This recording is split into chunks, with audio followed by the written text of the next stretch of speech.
Hoy, primer domingo de febrero, voy a iniciar una serie que quiero compartir con ustedes en salmos escogidos. No todos los salmos, porque estaríamos 10 años predicando los salmos, más o menos, pero algunos salmos escogidos que yo he escogido, creo que son 24 o 25 para compartir con ustedes. Y hoy vamos a comenzar en el Salmo 2. Dice así el Salmo 2.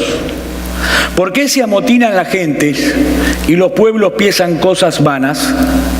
Se levantarán los reyes de la tierra y príncipes consultarán unidos contra Jehová y contra su ungido, diciendo: rompamos sus ligaduras y echemos de nosotros sus cuerdas.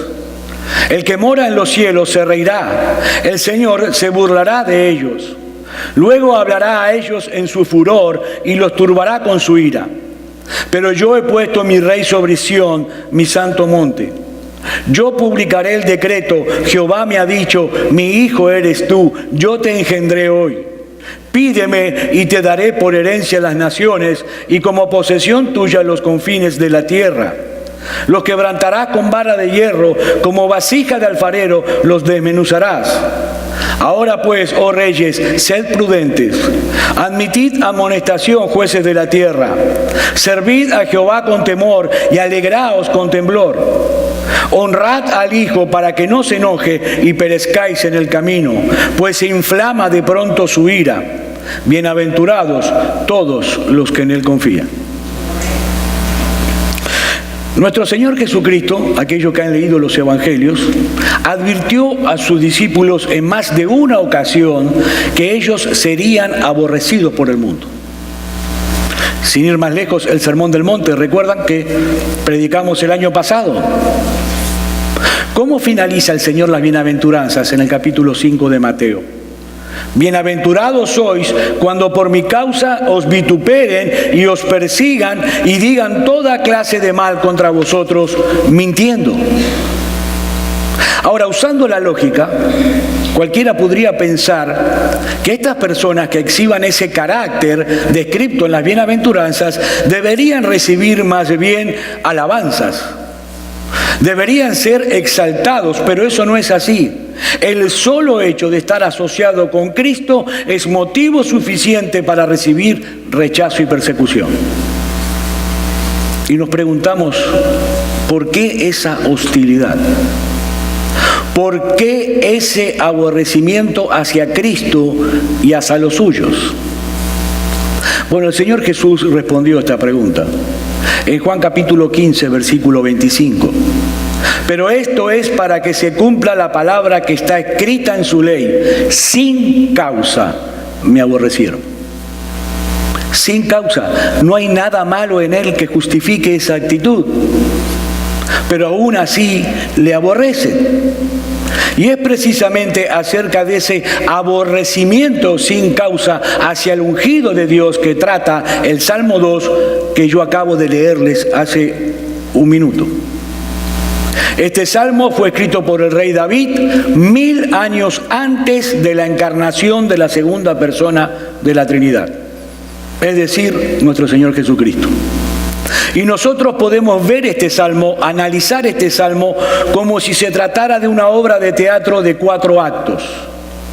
David nos presenta aquí 4 escenas y todas giran alrededor de la oposición, del odio de los hombres contra Dios y contra su ungido. En la primera escena la encontramos en los versículos 1 al 3. Y allí podemos encontrar el motín, la rebelión, la conspiración, un amotinamiento del hombre contra Dios y contra su Mesías. En la segunda escena la encontramos en los versículos 4 al 6. Y allí podemos ver cómo reacciona el cielo ante la realidad de ese motín del hombre. La tercera escena la encontramos en los versículos 7 al 9 y podemos ver el decreto que es emitido en la corte celestial acerca del Mesías a pesar del amotinamiento.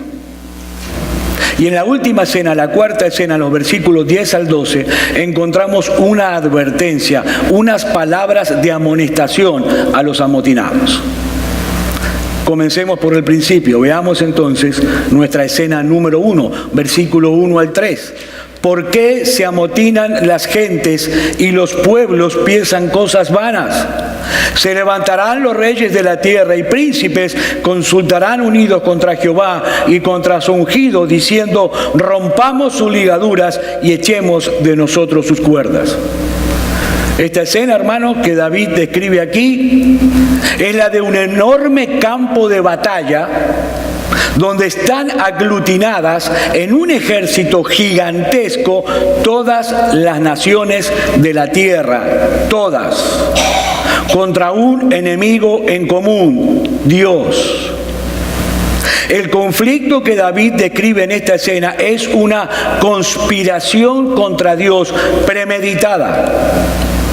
Todos los que están allí presentes en ese ejército están enérgica y personalmente envueltos.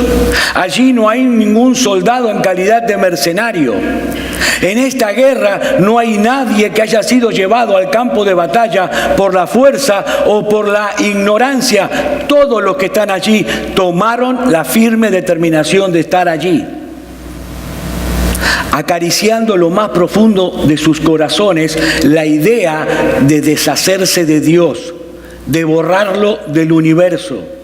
Y no solamente a Dios, sino también a aquel que ha sido señalado como su mediador, su Mesías, su ungido. Así que, mis queridos hermanos, el objeto principal de esta conspiración de la humanidad no es otro más que la segunda persona de la Trinidad encarnada. Miren, los seres humanos diferimos en muchas cosas, tenemos muchas diferencias entre nosotros. Si hay algo que caracteriza a este mundo, lo vemos en las noticias, es que hay mucha división. Económica, social, política, racial, incluso religiosa. Pero ¿saben una cosa? En lo que respecta al rechazo al único Dios vivo y verdadero y a su Hijo, todos tienen la misma mente y el mismo corazón. Todos. Cuando el versículo 2 dice: se levantarán los reyes de la tierra y príncipes consultarán unidos, se los está mirando a ellos aquí como representantes de los que están debajo de ellos. Pero todos los que están debajo de ellos comparten con ellos el mismo pensamiento. Y eso quedó evidenciado claramente en el ministerio de nuestro Señor Jesucristo aquí en la tierra. En esa época, la sociedad de Israel estaba sumamente dividida también.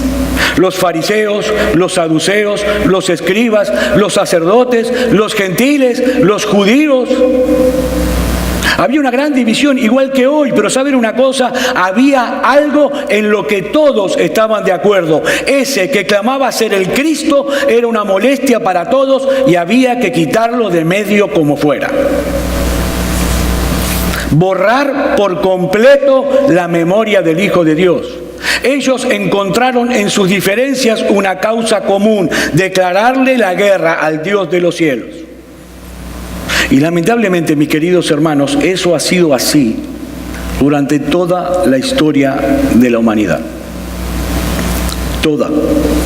Ese es el punto de contacto, el punto de unión, el punto de coincidencia donde convergen todas las ideologías del mundo incrédulo. Todas. El mundo puede estar dividido de muchas formas, pero en lo que respecta al aborrecimiento al único Dios vivo verdadero y en lo que respecta al aborrecimiento de su Hijo, todos están de acuerdo. Todos. Dice un autor: es como si David estuviera señalando la clave para cada aspecto de la historia humana. El móvil principal que mueve tanto al senador en los pasillos del Congreso como a la prostituta de la calle. Aquello que tienen en común el hombre de negocios en Wall Street y el drogadicto sin hogar. La fuerza motivadora que comparte el maestro de una escuela en China y la guerra marxista en Colombia. Y el atleta norteamericano. Todos ellos aborrecen al Dios vivo y verdadero y son estimulados por la pasión de destruir a su Mesías. Es por eso que David comienza el Salmo con un signo de interrogación. Y obviamente David no está esperando aquí que alguien conteste su pregunta, es más bien una expresión de indignación, de asombro. David está diciendo aquí, ¿acaso hay una cosa más ilógica, más absurda, más ridícula que las criaturas inservibles y pequeñas se rebelen contra su Creador? Es por eso que el salmista nos dice de entrada que se trata de un pensamiento vano, de un plan descabellado, de algo inútiles. Estos hombres están armando una revuelta, una conspiración de la que no hay ninguna posibilidad de salir victorioso. Y una vez más nos preguntamos ¿por qué? ¿Por qué el mundo conspira contra Dios? Estoy hablando del mundo incrédulo, ¿no? ¿Por qué? ¿Cuál es el mal que ellos han encontrado en Dios y en su Hijo Jesucristo para que quieran destronarlo, para que quieran borrarlo del mapa? Bueno, lo cierto es que Dios, como es todopoderoso, no ignora la razón. Dios lo sabe perfectamente. Versículo 3. Rompamos sus ligaduras, echemos de nosotros sus cuerdas. Ahí está la esencia del problema. Esa es la clave. Los hombres resienten totalmente la autoridad de Dios. Ellos no soportan la idea de tener que someterse a sus mandamientos. Cuando ellos piensan en los mandamientos de Dios, ellos no lo ven como nosotros, como a directrices de un padre bueno a sus hijos, que un padre que nos ama, no, ellos lo ven como cadenas que esclavizan. Por eso dicen, rompamos sus ligaduras. Echemos de nosotros sus cuerdas. Y miren, en el original hebreo, estos dos verbos, romper y echar fuera, dan la siguiente idea. Vamos a quitarnos este yugo insoportable y alojarlo lo más lejos posible de nosotros. Amados hermanos, el problema del hombre incrédulo no es intelectual. No es que le falte capacidad intelectual. El hombre incrédulo es muy inteligente. No es por falta de evidencias que ellos no creen, hermanos. Si nosotros miramos la creación, los paisajes que vemos por televisión, la creación habla de la grandeza de Dios, de su perfección. La Biblia está aquí y es muy clara que es la palabra de Dios. No es por falta de evidencia que el hombre incrédulo no cree. Es un problema moral. Si Dios se limitara simplemente a dar buenos consejos, si Dios se limitara simplemente a hacer uso de su poder para hacernos la vida más cómoda, más placentera, más gozoso, créanme, nadie en el mundo querría destronarlo. Nadie. Los hombres no tienen ningún problema con la idea de Dios en sí mismo. Para nada. La idea abstracta de un Dios no les molesta, pero ¿saben lo que pasa? Que David el salmista no está hablando aquí de una idea general, una idea abstracta de Dios, una idea en la que cada cual la puede moldear a su antojo. No, él está hablando de Jehová. El Dios que se ha revelado a través de su creación y a través de su palabra. El Dios que ha diseñado un plan de redención cuyo centro es la persona de su Hijo Jesucristo. Es de ese Dios que habla David. Ese Dios que no ha claudicado a su derecho de ser Dios. Ese Dios que demanda obediencia absoluta a todas sus criaturas. Es ese Dios y su Cristo el objeto de hostilidad del ser humano. Y la pregunta sigue siendo, ¿por qué? Bueno, solamente por el hecho de que es Dios y gobierna soberanamente. Yo no quiero que ninguna persona, ni mis padres, ni la sociedad, ni el gobierno, ni ninguna institución, y mucho menos Dios me venga a decir a mí lo que tengo que hacer. Cómo criar a mis hijos, cómo tener mi matrimonio, cómo debo comportarme con mis finanzas. Es mi vida y la vivo como se me da la gana. ¿Y saben qué es eso, hermanos? No es otra cosa más que el eco de la mentira que Satanás puso en la mente de nuestros primeros padres en el huerto del Edén. ¿Recuerdan lo que le dijo la serpiente a Eva? Si se quitan de encima la autoridad de Dios, ustedes serán como dioses. Eso es lo que el hombre quiere. Eso es lo que el hombre quiere. Como dice un autor, el problema es que este ensalzamiento del hombre no sería completo mientras Dios de alguna manera siguiese viviendo. Había que matar a Dios. He ahí la gran empresa del ser humano. He ahí la gran empresa humana. El hombre quiere ser su propio Dios, pero para poder ser su propio Dios tiene que quitar de medio al único Dios vivo y verdadero. He ahí nuestra primera escena, el motín. El mundo se rebela contra Dios. No quiere someterse a su voluntad, quiere ser su propio Dios. Pero pasamos a la segunda escena. ¿Cómo reacciona el cielo ante este complot, esta conspiración universal? ¿Acaso hay alarma en el trono celestial por esta rebelión? Bueno, veamos lo que dicen los versículos 4 al 6. El que mora en los cielos se reirá. El Señor se burlará de ellos. Luego hablará a ellos en su furor y los turbará con su ira. Pero yo he puesto mi rey sobre Sión, mi monte santo. Primera escena, un gran tumulto, miles y miles de personas agitando sus brazos, gritando consignas de todo tipo contra Dios. Segunda escena, ese mismo Dios sentado en su trono, reinando soberanamente sin el menor grado de turbación o de agitación. Mis queridos hermanos, a Dios no le da taquicardia la conspiración de los hombres. En absoluto. Él está al tanto de todo lo que ocurre aquí en la tierra. Él sabe perfectamente lo que hay en el corazón de cada una de sus criaturas. Y Él sabe que en lo más íntimo de su ser, ellos desearían darle un golpe de estado para no tener que vivir conforme a su voluntad. Pero ¿saben qué? Eso no provoca la menor sensación de pánico en el cielo.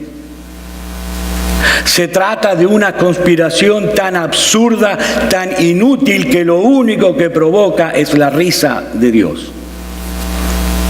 Y obviamente yo no estoy hablando aquí de una risa de placer, o una risa de gozo o de deleite. A Dios no le hace ninguna gracia la conspiración de sus criaturas, no. Pero Dios se está burlando aquí de esa bobería del hombre. Se está burlando. Pero nuestro Dios es misericordioso y compasivo. Por eso es que al final del Salmo le da un consejo a esos amotinados. Él no los deja así. Hermanos, por eso envió a su Hijo a morir en una cruz por nuestros pecados. Pero lo que está diciendo el salmista, lo que el salmista quiere presentarnos en esta segunda escena, es que esta rebeldía del ser humano es completamente ridícula, absurda, ilógica y sin sentido. Imagínense por un momento al presidente de los Estados Unidos sentado en el salón oval de la Casa Blanca. Entra un asistente y le dice que en estos momentos se está acercando a la Casa Blanca una tribu de indígenas del Amazonas armados con arcos y flechas para matarlo. El presidente se asoma por la ventana y ve afuera al ejército más poderoso del mundo, armado con las armas más sofisticadas del mundo. ¿Cómo creen ustedes que reaccionaría el presidente de Estados Unidos ante esa noticia? Se moriría de la risa. Lo mismo sucede con Dios. Pero ¿saben cuál es la diferencia? Que la risa de Dios es el presagio de su ira. Versículo 5. Luego hablará a ellos en su furor y los turbará con su ira.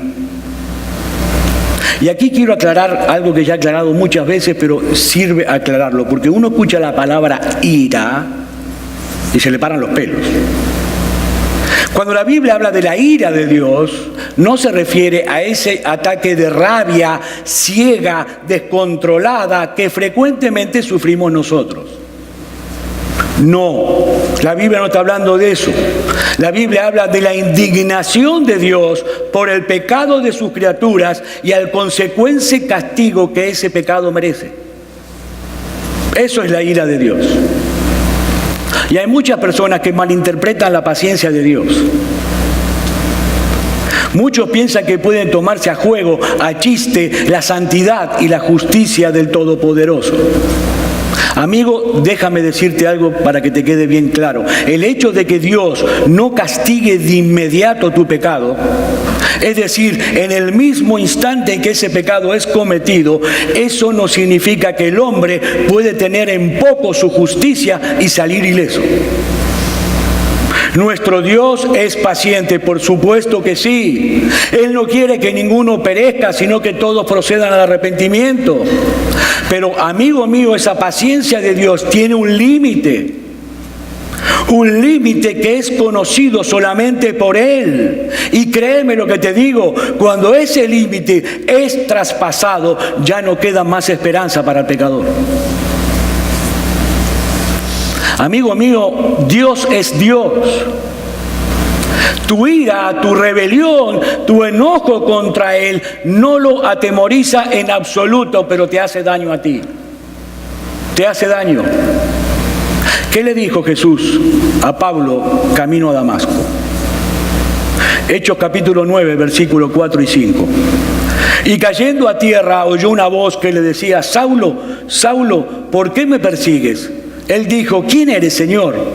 Y le dijo: yo soy Jesús, a quien tú persigues. Y escuchen ahora: dura cosa te es dar coces contra el aguijón. Amigo, lamento desilusionarte. Al final de cuentas, Dios hará todo lo que Él se ha propuesto hacer. Y nada ni nadie podrá impedírselo. Nada ni nadie. Dice el versículo 6, pero yo he puesto mi rey sobre Sión, mi santo monte. ¿Saben lo que Dios está diciendo en este versículo? Hagan todo lo que quieran hacer. Salten, griten, pataleen, conspiren. Yo ya he tomado una decisión. Mi amigo, nuestro Dios no es para nada democrático. Para nada. Él no necesita el consenso de la mayoría de sus criaturas para actuar.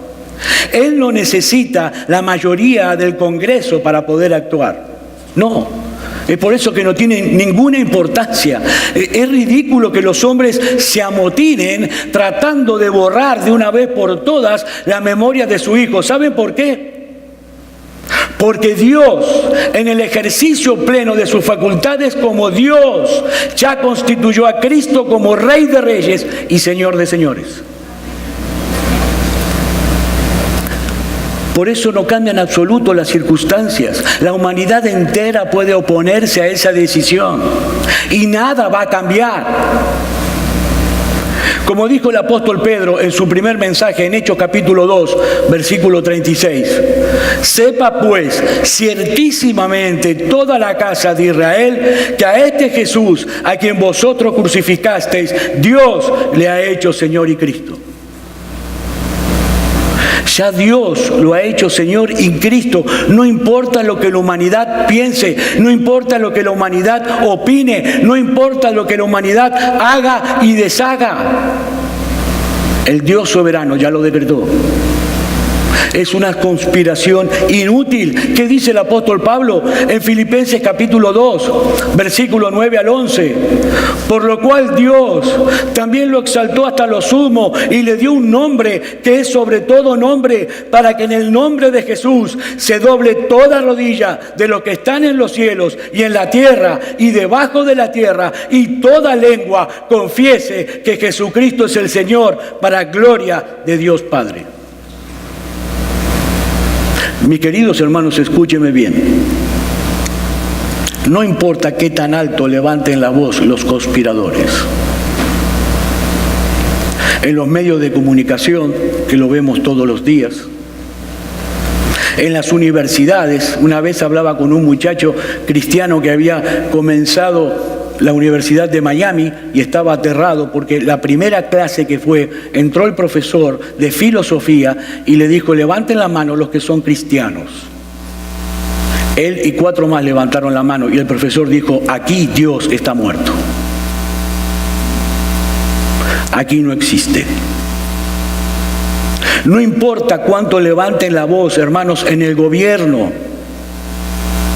No importa lo que hagan, no importa lo que haga Maduro, no importa lo que hagan los Castro. No importa lo que haga santos. No importa, nuestro Dios está sentado en su trono, reinando, y Él está llevando a cabo su plan soberano. Y Él ha decretado como soberano que nuestro Señor Jesucristo reinará con autoridad absoluta por los siglos y los siglos. Y ¿saben una cosa? Nada ni nadie podrá impedir que Dios lleve a cabo lo que se ha propuesto hacer, porque para eso es Dios. Que griten todo lo que quieran, que usurpen el poder todo lo que quieran. Dios es Dios. Y Él ha decretado que nuestro Señor Jesucristo reinará con autoridad. Y es precisamente de ese tema que trata nuestra escena número 3. El decreto emitido en el cielo. Versículos 7 al 9. Yo publicaré el decreto. Jehová me ha dicho, mi hijo eres tú, yo te engendré hoy. Pídeme y te daré por herencia a las naciones y como posesión tuya los confines de la tierra. Los quebrantarás con vara de hierro, como vasija de alfarero los desmenuzarás. Obviamente el que está hablando ahora aquí en el Salmo es Jesús, el Mesías, en su calidad de hijo. O si quiere ponerlo al revés, es el Hijo en su calidad de Mesías el que habla. El decreto que fue emitido en la corte celestial el día de su coronación es dado a conocer ahora por el mismo Cristo aquí. Todos nosotros sabemos que Jesús es el Hijo eterno de Dios. Pero como Mesías, descendiente de David, Él fue colocado en esa posición en un momento preciso de la historia. ¿Cuándo? Luego de su resurrección. Cristo era ya el Hijo de Dios, pero Él fue declarado ser quien Él decía ser, porque no se quedó en la tumba, porque nuestro Dios lo resucitó al tercer día. Y fue en calidad de Mesías resucitado que Jesús comisiona a sus discípulos para que prediquen el Evangelio en todas las naciones de la tierra en su nombre, llamando al hombre al arrepentimiento. De ahí las palabras que Dios el Padre le dice a su Hijo, a su Mesías, y que David recoge en el Salmo 2, versículo 8. Pídeme y te daré por herencia las naciones y como posesión tuya los confines de la tierra. Y hermano, ¿no se escucha aquí un eco de la gran comisión? En el versículo 8 del Salmo 2. ¿Qué dice Mateo capítulo 28, versículo 19? Por tanto, id y haced discípulos a todas las naciones de la tierra, bautizándolos en el nombre del Padre, del Hijo y del Espíritu Santo. Es un eco de la gran comisión. Pídeme y te daré a las naciones. Ahora noten algo interesante. El Dios que ha decretado el triunfo del reino mesiánico es el mismo Dios que ha decretado los medios a través de los cuales ese reino se establecería aquí en la tierra. Uno de ellos es la predicación de su palabra y el otro es la oración. Pídeme y te daré por herencia a las naciones. Dios establece el fin, Dios establece el medio. Así que hasta aquí podemos ver que los hombres conspiran rabiosamente contra el reinado de Cristo en el mundo. Pero que esa conspiración es inútil, es absurda, es ilógica. Muchos han creído y muchos seguirán creyendo. ¿Por qué? Porque las puertas del Hades no prevalecerán contra la iglesia. El reino de Cristo continuará expandiéndose a través de la predicación de su palabra, a través de la oración. ¿Saben hasta cuándo? Hasta que todos los enemigos de Jesucristo sean puestos por estrado de sus pies. Unos por medio del arrepentimiento, otros cuando sean subyugados por la fuerza antes de ser arrojados a las llamas del infierno. Por eso dice el versículo 9, los quebrantarás con barra de hierro, como vasija de alfarero los desmenuzará. Y esta es la parte del evangelio que a mucha gente no le agrada, ¿no? A todo el mundo le gusta que se predique del amor, de la misericordia, de las bendiciones, pero esto es tan parte del evangelio como es la misericordia de Dios. Los que ahora rechazan la misericordia de Cristo algún día van a tener que verse con Él cara a cara, pero ya no más como su bendito Salvador, sino como su juez. De ahí las palabras de exhortación y de advertencia que encontramos en la cuarta y última escena, en los versículos 10 al 12. Ahora pues, oh reyes, sed prudentes, admitid amonestación, jueces de la tierra, servid a Jehová con temor y alegraos con temblor.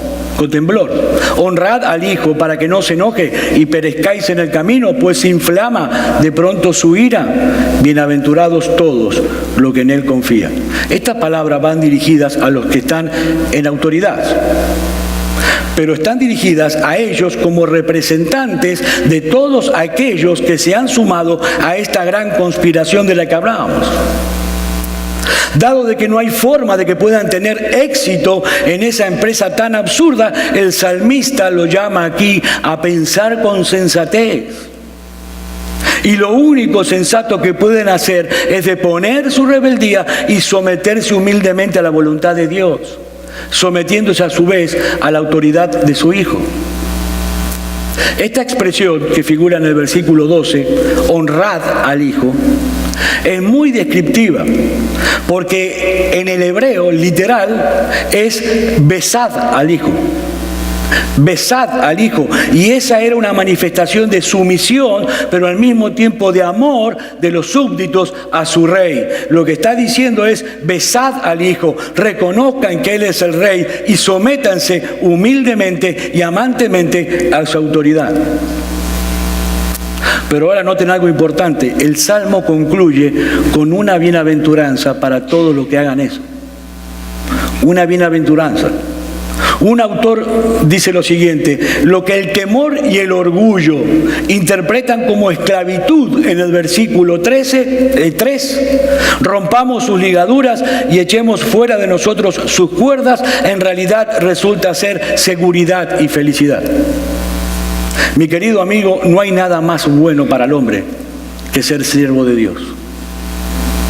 No hay nada más bueno. Es lo mejor que te puede pasar en tu vida. Es que tú depongas tu rebeldía. ¿Sabes por qué? Porque a la larga tú también eres un siervo hoy. Salvo que eres un siervo del pecado. Eres un siervo del enemigo de nuestras almas. Eres un esclavo. Y Dios te está llamando hoy, aquí, ahora, a una esclavitud totalmente diferente, de la cual el mismo monarca, el mismo rey, dice lo siguiente, Mateo capítulo 11, versículo 28 al 30, venid a mí, todos los que estáis trabajados y cargados, y yo os haré descansar. Llevad mi yugo sobre vosotros y aprended de mí, que soy manso y humilde de corazón, y hallaréis descanso para vuestras almas. ¿Por qué? Porque mi yugo es fácil y ligera mi carga. Amigo, no se trata de buscar protección contra Él, sino en Él. En Él. Y permítame que te insista otra vez con esto. Tú estás en guerra con el Dios de los cielos. Y créeme, no tienes ninguna posibilidad de salir victorioso en esa contienda. Él es todopoderoso. Él es a quien nadie puede doblar su mano ni llamarlo a cuenta. Y Él ha decretado, ya lo decretó, ya es un hecho inamovible. Él no pidió permiso para eso porque es absolutamente soberano. Él ya decretó que toda rodilla se doblará y que toda lengua confesará que Jesucristo es el Señor. Amigo, ven a Cristo. Ven a la cruz, clámale a Él por misericordia, clámale a Él por el perdón de tus pecados, con un corazón contrito, con un corazón humillado, y solo entonces, créeme, solo entonces tú también podrás llamarte bienaventurado. Bienaventurado. Dios te está dando hoy otra nueva oportunidad de venir delante de su trono en agradable sumisión mientras su gracia sigue disponible para ti. Amigo mío, créeme, no hay otro refugio que Jesús. No lo hay. Puedes buscarlo en el alcohol, en el sexo, en la diversión, en el dinero, en lo que tú quieras. No hay otro refugio fuera de Jesús. ¿Sabes por qué? Porque no hay otro nombre bajo el cielo dado a los hombres en que podamos ser salvos, excepto el nombre de nuestro bendito y glorioso Salvador, Jesucristo. Vamos a orar.